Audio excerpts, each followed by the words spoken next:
mais novos, meu alô a todos. Eu sou o Bafio e esse é o Batuque RS, aqui diretamente do Ilê Axé, hoje Xé, o Minifé, da mãe Juliana de Oxum, juntamente com Pai Rixelme de Exu, seu Babalorixá. E hoje a gente vai estar falando um pouquinho das suas histórias e também do lançamento do livro de Pai Rixelme, falando um pouquinho de Pai Procópio. Acompanhe esse vídeo até o final e até a todos. Boa tarde, Pai Rixelme. Boa tarde, mãe Juliana. Suas bênçãos? Exu abençoe, meu Mojubá, todo mundo que acompanha esse programa. É um prazer enorme poder estar aqui falando sobre ancestralidade, falando sobre candomblé. Todo o espaço que a gente pode divulgar nossa religião é um espaço rico. Mãe Juliana? A benção, né? A família batuqueira.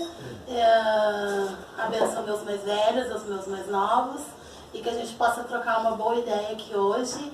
E para mim é um prazer te receber na minha casa, Babafio. Show, obrigado mesmo. Começando então do mais velho para o mais novo. Mas, Rixelme, fala um pouquinho da sua história, como é que o senhor conheceu o candomblé, como é que o senhor conheceu essa linda religião afro aí que demonstra toda a totalidade negra. Eu nasci em família de candomblé, minha mãe ela é angoleira, então eu fui uma criança que eu estava já por ali, vivenciando, participando, né? E na minha adolescência eu vivi uma fase muito rebelde, então foi quando minha mãe me levou para jogar. Então minha mãe pensava que eu era do Oxóssi, mas quando a gente foi pro jogo de búzio, Exu respondeu. Minha mãe não queria, ninguém queria. Hoje todo mundo é de Exu, mas na época que eu fui santo, o secretismo era muito forte, então ninguém queria ter um filho iniciado para Exu. Então minha mãe foi bem resistente. E aí ela começou a jogar e ela achava que eu tinha um problema, porque ela não conseguia me controlar, e já era a natureza de meu orixá, Exu. E aí ela me levava para jogar, me levou. Quando foi um dia, falaram que tinha uma pessoa da Bahia, em Natal, e que ela me levasse lá. E ela me levou para jogar com meu pai Gilson e minha mãe Isa, que foi quem me iniciaram. E quando meu pai Gilson jogou, ele falou assim: olha, esse menino é de Exu, esse menino tem que fazer santo, e logo eu vou fazer santo dele. Mas ele saiu de lá, minha mãe disse: não vai fazer. E aí teve uma festa na cidade, e eu disse que eu ia, né, eu com 14 anos. E ela disse: você não vai não, você não se manda. Eu disse: eu vou. Então aí a gente começou uma discussão, ela sentou no portão de casa e disse: se você passar por aqui, você vai, vamos ver. Eu peguei uma roupa, botei numa bolsa, fui pelo quintal, pulei, fugi, sumi. Minha mãe ficou louca, eu um adolescente, né, no começo da adolescência. E aí ela ligou para meu pai Gilson pedindo uma ajuda, e aí meu pai Gilson disse: não, traga o menino para cá, que a gente vai jogar, ver o que vai fazer, vai acalmar ele. E assim foi feito. Eu passei 4 dias desaparecido. Quando eu voltei para casa, ela não falou, não brigou, e aí me levou para ir para o candomblé. Eu me lembro, era uma saída de um Oxum e uma Iemanjá. E aí teve o candomblé, que chegou de manhã, minha mãe Isa me deu banhos. Quando foi na hora, depois a saída aconteceu, o Iaô deu nome, deu rum. Quando foi na hora do Oxalá, minha mãe Isa me chamou, começou a balançar ela de já. E aí meu coração buque, pronto, eu caí. E quando eu acordei eu já estava no processo, né? Então eu passei 46 dias recolhido, porque a gente não se programou, não foi uma coisa que foi programada, Exu bolou e ficou. E eu sou muito grato ao meu orixá, né?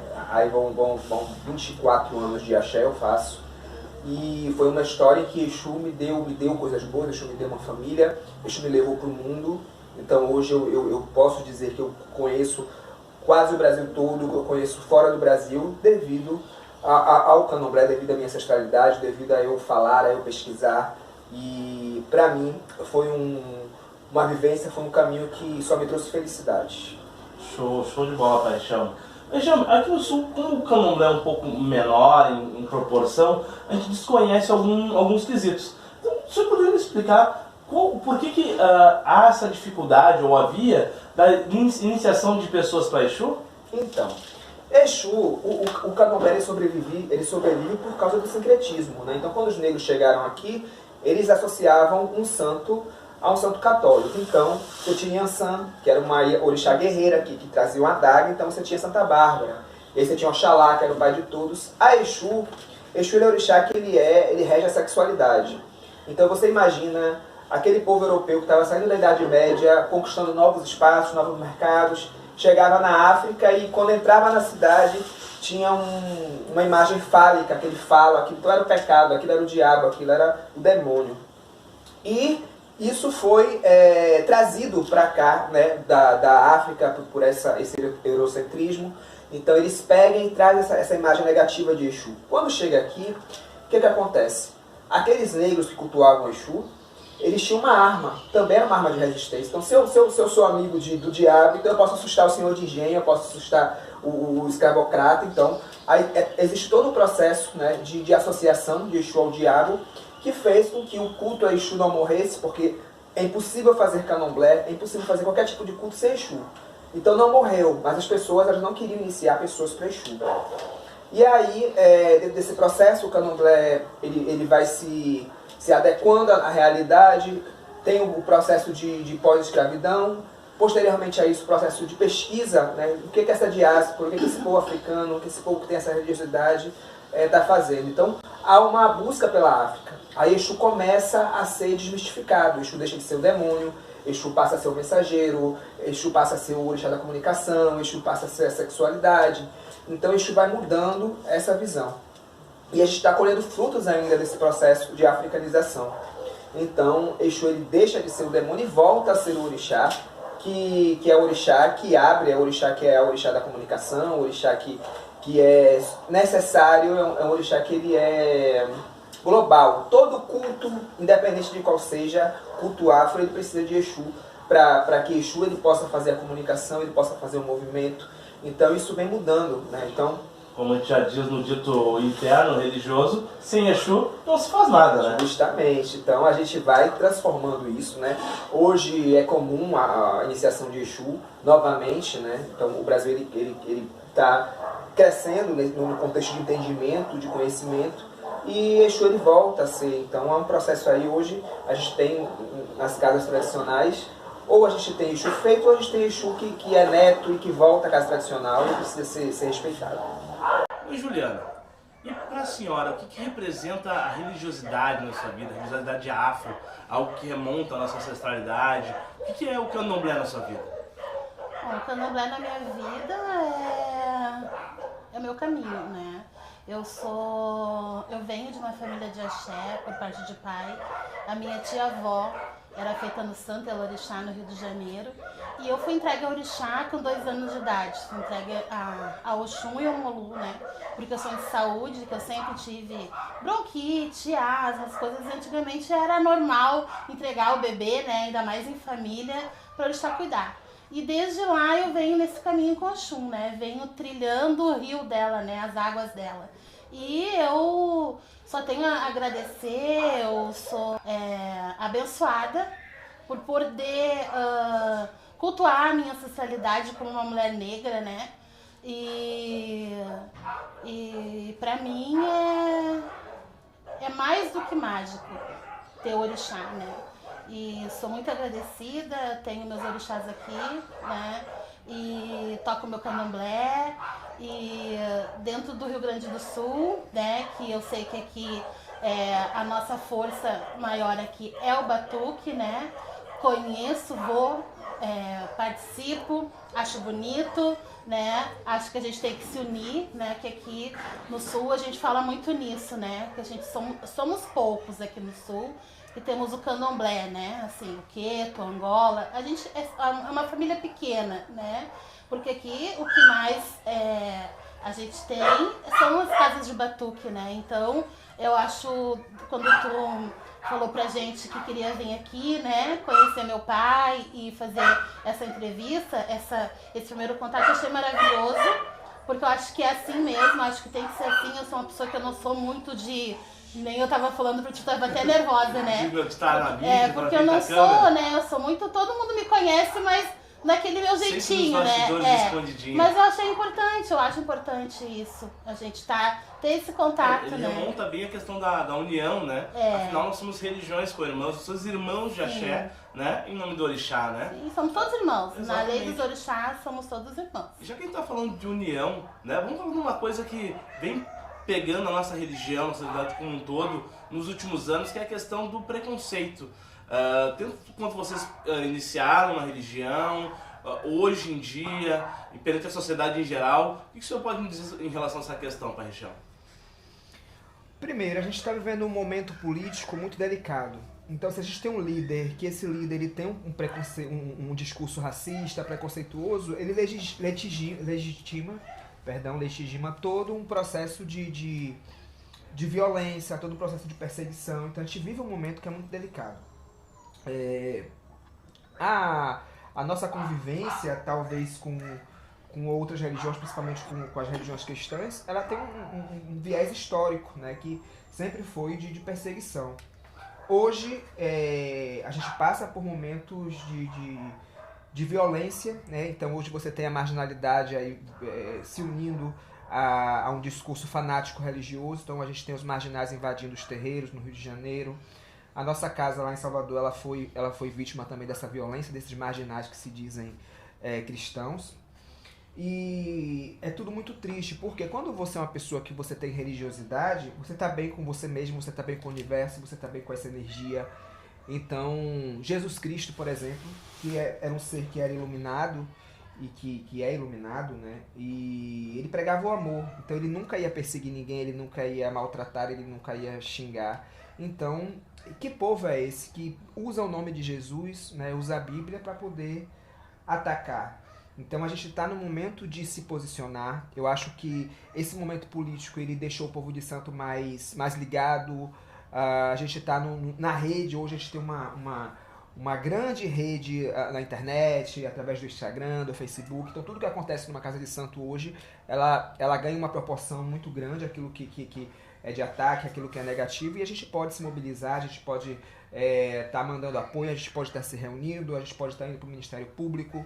E cada vez mais eu acho que a gente precisa estar antenado, a gente precisa estar ligado para combater esse tipo de coisa. A gente não vai deixar que a essa altura do campeonato, com a luta de todos os nossos ancestrais que vieram para manter essa religião, a gente não vai deixar que ninguém vá acabar e que vai bulir naquilo que é mais sagrado para nós, que é o orixá, que é a nossa fé, que é o vodum, que é o inquice, né? Então em todos os cultos aqui no Batuque, no Xangô do Recife, na Mina do Maranhão, na Jurema, no Catimbó. Todo mundo eu acho que tem que estar ligado, tem que estar solidário para a gente poder passar por esse momento que aflige nosso país. Perfeito, perfeito. Até hoje nós temos um caso bem grave, né? Que é o relançamento de um livro com cunho intolerante, racista, que vem se propagando pelo Brasil inteiro, e as comunidades de axé vêm cada vez mais se unindo, né? Para tentar barrar essas iniciativas que justamente promovem e incentivam esses crimes de intolerância, esses crimes de ódio, esse discurso de ódio contra aquilo que é do negro, né? Afinal de contas, a gente sabe que a raiz do problema é o preconceito contra tudo aquilo que vem do negro, né? Justamente. A gente já ganhou uma retratação, né, da TV Record, das nossas perseguições que a gente sofre. E isso é importante. Então essa mobilização macro, ela é necessária para que a gente esteja se posicionando, porque eles são muito bem articulados, então eles fazem pancadas evangélicas. A gente precisa estar na política, a gente precisa estar na esfera social, a gente tem um contingente de gente grande, então a gente precisa articular. Por quê? As igrejas, elas têm um processo de abrir uma e todas aquelas seguirem dentro de um contexto parecido ou igual, associado, afiliado, para poder ter um braço forte para eleger alguém. A gente ainda não tem essa cultura porque a nossa vivência são núcleos familiares. A gente não pensa de maneira empresarial, a gente pensa de maneira familiar. Só que a gente tem que se posicionar hoje, a gente tem que estar mudando esse processo. Essa luta é uma luta de formiguinha, mas eu acho que a gente pode conseguir galgar. A gente tem que votar no povo de axé, a gente tem que estar junto, porque a gente precisa de representantes dentro do poder público. Essa luta é uma luta que a gente enfrenta se a gente pega um ônibus, um coletivo, se a gente vai no supermercado com uma roupa de axé, com uma conta no pescoço, então a gente é perseguido, é aquele crente que grita, que fala, que ele quer dizer que é o demônio. A gente tem que barrar isso, a gente tem que procurar ajuda policial, a gente tem que estar na delegacia, a gente tem que estar no Ministério Público, se articulando para poder combater isso, e a gente não vai deixar. É uma luta que é centenária, é uma luta que os nossos antepassados lutaram e que a gente vai continuar levando bravamente. Pai Richelme, o senhor está lançando um livro aí, Um Menino na Bahia, em busca de Pai Procópio de Ogunjá. O senhor fala um pouquinho para nós quem foi Pai Procópio e qual a importância de registrar sua história. Pai Procópio ele foi um líder, né, espiritual, ele foi um homem de axé que abriu portas. Pai Procópio enfrentou a perseguição policial da década de 30 e ele ficou famoso por resistir. Então várias histórias dos antigos contam relatos, né, de algum ter sido preso e chegar na delegacia, os policiais começarem a atirar um no outro, todo mundo sai correndo, a delegacia ficar vazia, alguns sair. De relatos de policiais que iam tentar prender e que se manifestavam antes de conseguir. Então, no imaginário popular, Pai Procópio ele é esse símbolo de resistência. Na casa de Pai Procópio nasce a feijoada de Ogum, é uma cerimônia que foi dita e foi pedida pelo Ogum de Pai Procópio. E Pai Procópio ele faz santo no momento em que o candomblé baiano estava na mão das mulheres, né? Nascia o matriarcado baiano. Então todas as casas tradicionais, como Casa Branca, como Bogum, Cantuá, elas estavam na mão de mulheres e só iniciavam mulheres. E Pai Procópio foi iniciado por uma negra de Oxobô, iniciada a Oxum, chamada Marcolina, conhecida como Marcolina da cidade do Palha, pelo terreiro dela ser nesse bairro, que hoje é a Cidade Nova. E ela foi muito mal vista, porque as mulheres queriam manter uma homogeneia, elas queriam manter um matriarcado, né? Mas Pai Procópio ele é iniciado por Marcolina e consegue, em poucas décadas, fazer um nome, marcar a história do candomblé baiano. Muito interessante. E Pai Procópio, então, ele conversa muito com a atualidade, nesse símbolo de resistência, como a gente estava falando agora há pouco da questão da intolerância religiosa, né, isso é bastante importante de registrar. E como é que a gente consegue encontrar o seu livro para vender na internet? Você pode conseguir pelo nosso Instagram, @casadomensageiro.com, ou em Magno dos Metais. A gente está sempre distribuindo no nosso Insta, a gente faz sorteio às vezes, a gente está lá vendendo também. Então quem quiser, é só procurar a gente no Instagram, na página da casa, do Face, tudo Casa do Mensageiro. Casa do Mensageiro. Justamente. Esse livro ele é resultado da minha dissertação de mestrado, então foi uma pesquisa acadêmica, e que eu pesquisei, e o livro chama Um Menino da Bahia, em busca de Pai Procópio do Ogunjá, porque foi minha própria trajetória, né? Então eu, um menino ainda, apesar, né, de meus 38 anos, quase 40 anos, mas ainda sou um menino perante aquelas grandes mães. Então eu entrevistei pessoas que foram muito importantes, né, para esse trabalho. Então eu entrevistei Mãe Beata de Iemanjá, Pai Valtinho de Logoedé, Pai Farodê, minha própria Mãe de Santo, minha Mãe Lourdes, e diversas outras pessoas que nesse percurso, a própria mãezinha, que ela é a herdeira do Ogunjá, foi aquela que cuidou do Ogunjá, então ela foi uma peça importante.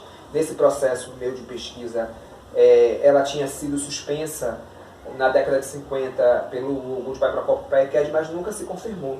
Então nesse período de pesquisa, né, isso reavivou, era a vontade dela, antes de completar o ciclo de vida dela, se confirmar para Ogum. Então a gente fez essa cerimônia no Ogunjá, a gente deu de comer Ogum, a gente tirou, e hoje ela ainda está lá, graças a Deus, com saúde, com a idade já elevada, mas com saúde, cuidando de Ogum. Então foi uma história que para a gente foi muito rica, pela vivência, pelos relatos e por essa história, como você colocou, dessa resistência que a gente está nessa luta ainda, né? Então uma luta que aconteceu na década de 30 e que aconteceu antes da década de 30 e que a gente aqui em 2020 quase, a gente ainda está nessa mesma luta. E vamos continuar, não cabe a nós desistir. Se todos eles conseguiram resistir, nós vamos resistir também. Afinal, a nossa religiosidade nada mais é que fruto da resistência dos nossos ancestrais. Achei. Pai, como o nosso canal ele tem um viés também informativo, educativo, eu vou fazer duas perguntas direcionadas mais ao candomblé, mais para o nosso público entender alguns termos que são colocados, que ficam bastante confusos para a gente do Sul. O senhor falou em ser confirmado e ser suspenso. O senhor poderia nos dar só uma base do que seriam esses termos que a gente não usa aqui no Sul? Achei. Quando o orixá ele escolhe alguém para ser um pai ou uma mãe Eked ou um pai Ogã, então ele aponta, a gente chama de que foi suspenso. Então ele escolhe aquela pessoa, ele pega pelo braço e ali ele vai dizer, olha, aqui é minha mãe, meu pai te vai cantar, vai fazer todas as honrarias. E aquela pessoa que foi apontada, ela tem um percurso a percorrer para ser iniciado. Ela pode ser iniciada ou não. Isso é um convite do orixá. Então, é a pessoa quem vai dizer, não, eu quero, o orixá me escolheu e eu vou me iniciar no candomblé. Essa iniciação, para quem não roda de santo, a gente chama de confirmação. É quando a pessoa ela vai recolher para poder aceitar seu orixá, fazer todas as suas coisas, participar de fundamentos, de ritos, e ela vai sair ali com o orixá vai dar um nome, porque o nosso nascimento no candomblé se dá através do nome. Então aquele orixá, ele vai sair de braço dado com o seu ogão, com o seu equede, e ali ele vai gritar um nome e nasce mais um membro, que é um membro que não roda de orixá, e por isso é chamado de pai e mãe, porque são aqueles que cuidam daqueles que rodam. Então quando o babalorixá roda, ou quando um Iaô, ou quando um Abiã, essas pessoas são aquelas que cuidam da gente. Então é que vão tocar, é que vão cantar, é que vão vestir, é que vão amarrar, é que vão enxugar o rosto. Por isso, eles são chamados de pais e mães. Show! Muito obrigado, pai, por essa explicação, que é importante a gente trazer informação, até porque através dessa informação a gente acaba conseguindo conversar inter-religiões de uma maneira mais dinâmica, mais ampla. Mãe Ju, agora para a senhora, como é que a senhora acabou conhecendo o pai Richelme? Afinal de contas, Rio Grande do Sul, Bahia, um espaço muito grande. Como é que essa relação de ter uma casa matriz, uma casa de santo tão longe da onde se reside? Na verdade, eu fui através de Oxum, né? Porque eu acho que o meu orixá escolheu esse caminho para mim, né? E quando eu cheguei na casa do pai Richelme, eu fui muito bem acolhida, né? Eu me senti amparada, eu me senti protegida, eu me senti amada, né? Que eu acho que é assim que a gente tem que fazer essa troca. A gente tem que trocar, né? E aquilo tem que ser natural, né? E foi o que aconteceu com meu pai, né? E eu venho de um outro axé, né? Também nasci aqui no sul, né? Renasci pro orixá aqui no sul, né?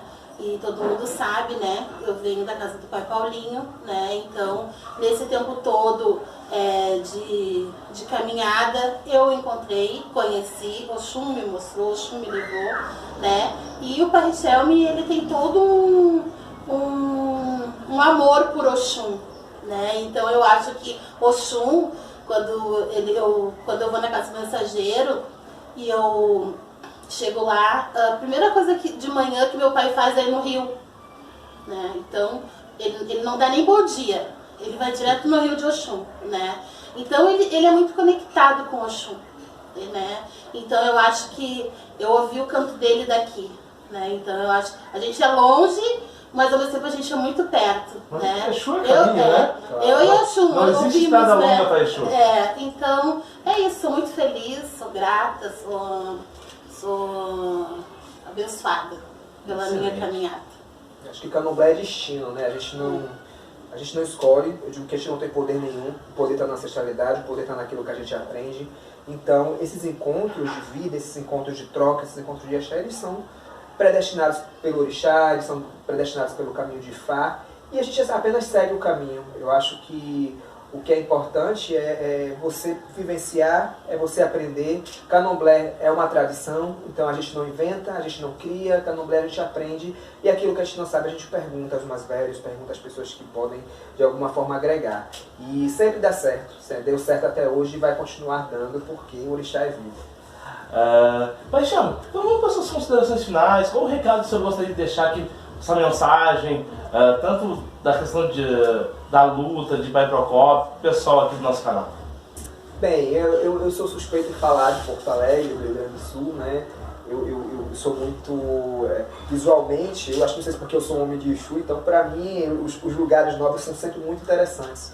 Então eu venho aqui, eu sinto uma energia, eu acho que eu conheci pouco, mas eu conheci um pouquinho do batuque, eu acho que tem uma força, tem uma energia, e essa força deve ser mantida, deve ser valorizada, o candomblé com sua cultura, o batuque com sua cultura, mas todos juntos, cultivando esse axé, cultivando essa negritude, e botando pra frente, a gente vai crescer, a gente vai se manter, e eu acho que isso que tem que ficar. Que Exu abençoe a todos, que Exu esteja no coração de cada um de vocês. E fé, axé.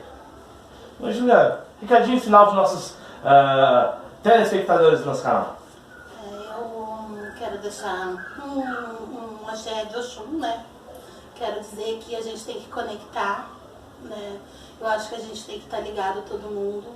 Aqui a gente é um estado que a maioria é a família batuqueira, né?